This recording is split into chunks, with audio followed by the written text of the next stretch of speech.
ಇಲ್ಲ ಅವ್ರೆ ತಗೊಂಡು ಹೋಗ್ತೀರಾ ಕೇಳ್ಬಿಟ್ಟು. ಆ, ಹೇಳಿದ್ರಿ ರೀ ಮೊನ್ನೆ ಟಿ ವಿ ಫ್ರಿಜ್ ಕೇಳಿದೆ ಕೊಡ್ಲಿಲ್ಲ. ಸಣ್ಣ ಸಣ್ಣ ಎತ್ಕೊಂಡು ಹೋಗಂದ್ರೆ ಅದೊಂದು ಫೋಟೋ ಇಟ್ಕೊಂಡಿದ್ದೆ, ಅದು ಗಾಡ್ಯಾಗ ಹಾಕ್ಯಾರೋ ಅಲ್ಲೇ ಇಟ್ಟಾರ ಗೊತ್ತಿಲ್ರಿ. ಅದು ನಾ ತರಬೇಕಂತ ಅನ್ಕೊಂಡಿದ್ದೆ. ದೊಡ್ಡ ದೊಡ್ಡ ಸೋಫಾ ಇದ್ದು ಅವು ಒಂದು ಲಾರಿ ಮಾಡಿ ಹೇರ್ಕೊಂಡು ಹೋಗ್ಬೇಕಂತ ಅನ್ಕೊಂಡಿದ್ದೆ.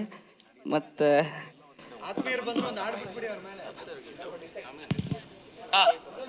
ಡೈರೆಕ್ಟ್ರೆ ಪ್ರಕಾಶ್ ಸರ್, ಇಷ್ಟು ನಿಮ್ಮ ಒಂದು ಶೋಗಳಿಗೆ ಪ್ಲಸ್ ಆಗುವಂತೆ ಯಾವ್ದಾದ್ರು ಫೇಸನ್ನು ಹುಡುಕ್ತೀರಾ ಅಂತ ಗೆಲುವಿನ ಬಂದಾಗ ಸಾಕಷ್ಟು ಸರಿ ಅದೇ ಥರ ಆಗ್ತಾ ಇರುತ್ತೆ ಅಂತ ಅಂದ್ಬಿಟ್ಟು ವೋಟಿಂಗ್ ಮೂಲಕನೇ ವಿನ್ನಿಂಗ್ ಡಿಸೈಡ್ ಆಗೋದು. ಬೇರೆ ಶೋಗೂ ಇದು ಸಂಬಂಧ ಇಲ್ಲ. ಅಂದ್ರೆ ಇವಾಗ ಯಾರೇ ಫೇಮಸ್ ಶೋ ಪ್ಲಾನ್ ಮಾಡ್ತಾ ಇದ್ದೀರಾ ಅವರನ್ನ ಇಟ್ಕೊಂಡು ಅಂತ ಅಂದ್ಬಿಟ್ಟು ಅದನ್ನೇ ಇಂಡೈರೆಕ್ಟ್ ಆಗಿ ಕೇಳಿದ್ದು. ಇವರು ಚೂಸ್ ಮಾಡಲಿಲ್ವಲ್ಲ ಅದರಲ್ಲಿ. ಅವರಿಬ್ಬರು ಮುಂದೆ ಅಂದ್ರೆ ಅವರಿಬ್ಬರು ರೆಗ್ಯುಲರ್ ಶೋ ಮಾಡ್ತಿದ್ದಾರೆ. ಇವರು ಬೇಜಾನ್ ಶೋ ಮಾಡಿದ್ದಾರೆ, ಅವರು ಬೇಜಾನ್ ಶೋ ಮಾಡಿದ್ದಾರೆ, ಮುಂದುವರಿಸ್ತಾರೆ ಅಷ್ಟೇ. ಇವರು ಸೀರಿಯಲ್ ಮಾಡಿದ್ದಾರೆ, ಅದಾದಮೇಲೆ ಮೂವೀಸ್ ಎಲ್ಲ ಸ್ವಲ್ಪ ಸ್ವಲ್ಪ ಪ್ಲಾನ್ಸ್ ಇದೆ. ಅವರು ಅವ್ರು ನಾವು ಕೇಳಲೇ ಇಲ್ಲ. ಯಾಕಂದ್ರೆ is busy with movie projects ಎಲ್ಲ ಇರೋದ್ರಿಂದ ಅವ್ರು ರೆಗ್ಯುಲರ್ ಆಗಿ ನಮಗೆ ಶೋ ಮಾಡಿದ್ದಾರೆ, ರಾಜಾರಾಣಿ ಶೋ ಮಾಡಿದ್ದಾರೆ, ಇವರು ಜಾಸ್ತಿ ರಿಯಾಲಿಟಿ ಶೋಸ್ ಎಲ್ಲ ಮಾಡಿದ್ದಾರೆ. ಅದಕ್ಕಾಗಿ ಇನ್ನೊಂದು ಶೋ ಅಲ್ಲಿ ಕೇಳಿದ್ವಿ. ಅದರಲ್ಲಿ ಗೌತಮಿ ಇದ್ರು, ಮೋಕ್ಷಿತಾ ಇದ್ರು, ವಂಜನಾ ಇದ್ರು, ಅವ್ರಿಗೆ ಯಾರು ಕೇಳಲಿಲ್ಲ. ಅಂದ್ರೆ ಇವ್ರು ಯಾರು ರೆಗ್ಯುಲರ್ ಶೋ ಮಾಡ್ಕೊಂಡು ಬರ್ತಾರಲ್ಲ ಅವ್ರ ಹತ್ರ ಕೇಳಿದ್ವಿ. ಅವ್ರು ಒಪ್ಕೋತಾರೆ, ತಗೋತೀವಿ, ಅಷ್ಟೇ ವಿಷಯ ಇರೋದು. ಬಟ್ ವಿನ್ನಿಂಗಿಗೂ ನೆಕ್ಸ್ಟ್ ಶೋ ಇರೋದಕ್ಕೂ ಸಂಬಂಧನೇ ಇಲ್ಲ. ನೀವು ಹಂಗೆ ನೋಡಿದ್ರೆ ಓ ಸೀಸನ್ ನೋಡಿ, ಓ ಸೀಸನ್ ವಿನ್ನರ್ ಆಗಿ ಬಂದ್ರಲ್ಲ, ಯಾರು ನೆಕ್ಸ್ಟ್ ಶೋಸ್ ಬಂದರು? ಓ ಸೀಸನ್ ಅದು ಯಾರು ತಗೊಂಡೇ ಇಲ್ಲ. ಟಾಪ್ 6 ಬಂದ್ರು ಒಬ್ಬರು ಇಲ್ವಲ್ಲ, ಒಬ್ಬರು ಇಟ್ಕೊಂಡು ಶೋ ಮಾಡಲಿಲ್ಲ. ತುಕಾಲಿಸಿದಷ್ಟು ಮಾತ್ರ ಬಂದಿರೋದು. ಅದು comedy show. Is a comedian, he has done so many shows like comedy ಫೈವರಲ್ಲಿ ಅದಕ್ಕೆ ಮಾಡಿದ್ವಿ. ಸೊ ಈ ಸೀಸನಲ್ಲಿ ಸ್ವಲ್ಪ ಇಂಟ್ರೆಸ್ಟಿಂಗ್ ಇತ್ತು. ಇವ್ರೆಲ್ಲ ಸ್ವಲ್ಪ ಟಾಪ್ 6 ಬಂದ್ರಲ್ಲ, ಸೊ ಇವ್ರು ನನಗೆ ಕಂಟಿನ್ಯೂ ಮಾಡೋಣ ಅನ್ನೋದು ವಿಷಯ ಅಷ್ಟೇ.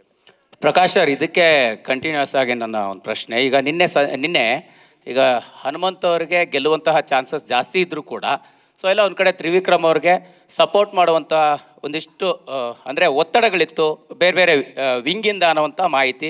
ಒಂದಿಷ್ಟು ಹೊತ್ತು ಶೋ ಕೂಡ ಸ್ವಲ್ಪ ಸ್ಟಾಪ್ ಮಾಡಿ ಅಂದರೆ ಡಿಸ್ಕಷನ್ ಆಗುವಂಥ ಹಂತಕ್ಕೆ ಬಂದಿತ್ತು ಅನ್ನೋಂಥದ್ದು. ಇಂತಹ ಪರಿಸ್ಥಿತಿಗಳನ್ನ ಹೆಂಗೆ ನಿಭಾಯಿಸಿದ್ರಿ? ಆ ರೀತಿ ಪ್ರೆಷರ್ ಇತ್ತ ಅನ್ನೋಂಥದ್ದು. ಶೋ ಸ್ಟಾಪ್ ಮಾಡಿದ್ದ?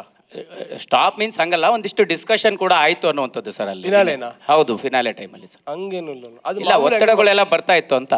ಅಲ್ಲ, ಅದು ಹಂಗಿಲ್ಲ. ಅಂದ್ರೆ ಏನು ಮಾಡ್ತೀವಿ ನಾವು, ಇವಾಗ ನಮ್ದು ವಿನ್ನರ್ ಅನೌನ್ಸ್ಮೆಂಟ್ ಅಂದ್ರೆ ಶೋ ಏನು ಬರುತ್ತಲ್ಲ, ಅದು ಆಲ್ಮೋಸ್ಟ್ ಒಂದು 11 o'clock ಅಂತರದಲ್ಲಿ ಬರುತ್ತೆ. ಈ ಸಲ ನೋಡಿದ್ರೆ 11:40 ಅರೌಂಡ್ ಬಂತು.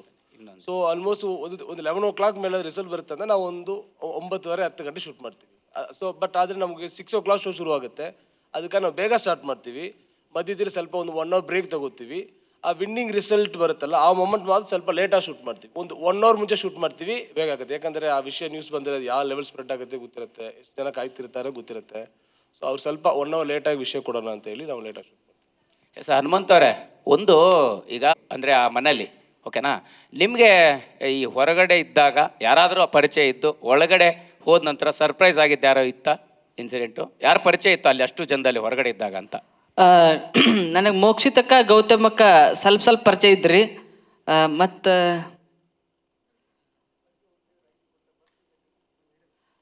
ಹಂಗಾಗಿ ಸರ್ ಅಷ್ಟ ಫಸ್ಟ್ ಪರಿಚಯ ಇದ್ರಿ ರೀ. ಹೌದು, ಮಾನಸಕ್ಕನೂ ಇದ್ಲ ರೀ. ರಜತ್ ಅವರೇ ನಮಸ್ತೆ. ಈ ಕಡೆ